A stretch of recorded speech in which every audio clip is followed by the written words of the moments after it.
now got all those strips mounted in the rack, as you can see in front of you, with a patch bay on the top. So I'm gonna spin this around and let you take a look at the back. We still have our work cut out for us. Remember we talked about using these plates that were mounted in the board before? It was really difficult, really complicated to get out. Well, we ended up using them anyway. As you can see there, this is the back of them. They're mounted here. 16 on the top and 4 on the bottom. I had to end up cutting this because there's a slight angle on the rack. And what I'm going to do is, these wires here are a power supply and these are power supply. So I'm going to fuse that together along with the power supply. So it's going to feed the first 16 on the top plus the 4 on the bottom. Okay? And these blue and green wires you see hanging here, hanging loose here, we're gonna those are the faders that we bypassed, but we're definitely going to insulate that. We're not going to leave it hanging like that.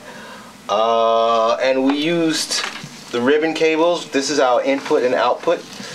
And what we're going to do right now is we're going to use the other piece, the clamps that attach to this ribbon cable, that are still, some of them are still mounted in the board.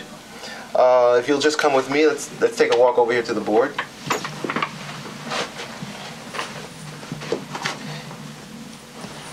So this piece, for example, you know, I had a liberty to cut some of them out, and this piece is really what I want, and I'll just go ahead and snip that out really quick.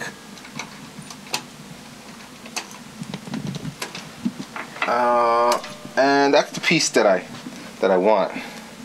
So what I'm going to do is I'm going to solder fresh wire onto here, and this piece, well, let me show you. This piece, what we will do is this piece will connect to our input and output channel, and we're going to solder wires from this point onto our patch bay. Well, we're going to solder them to a 1/4-inch adapter, which will plug right into here. Okay, so what I have here is, you know, the same thing like these strips.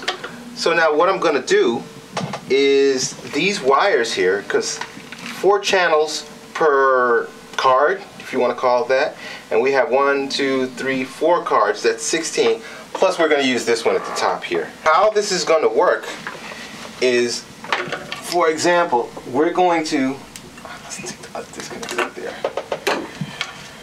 We're going to, this is not really going to get mounted, it's just going to kind of sit in our rack. I mean, I guess I could screw it down or clamp it down, but what's going to happen is these wires are going to get soldered.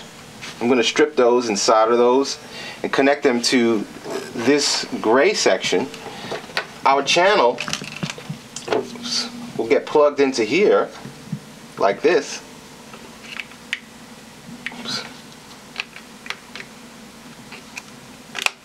That's our channel.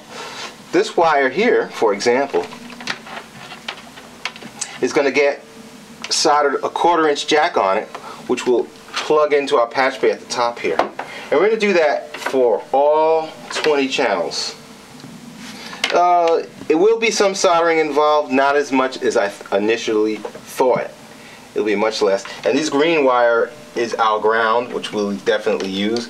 And also what's nice about this, one of the things I really like about potentially of using this, these wires here, we'll cut this and clean this up a bit, but we always have the option of connecting XLR to these points and using these channels as mic pre's if we want to. So even though I'm not going to initially hook them up like that, I'm not going to use them as mic pre's, we have that option of just soldering some XLR cables onto here, and boom, we have mic pre's, 20 of them. Okay? So we went over the power supply. You guys understand these 2 points are going to be bridged together again, along with our power supply, feeding each channel strip. The ribbon cables are our ins and outs, which we'll have to finish soldering this up. But let's go back in here and solder some stuff up.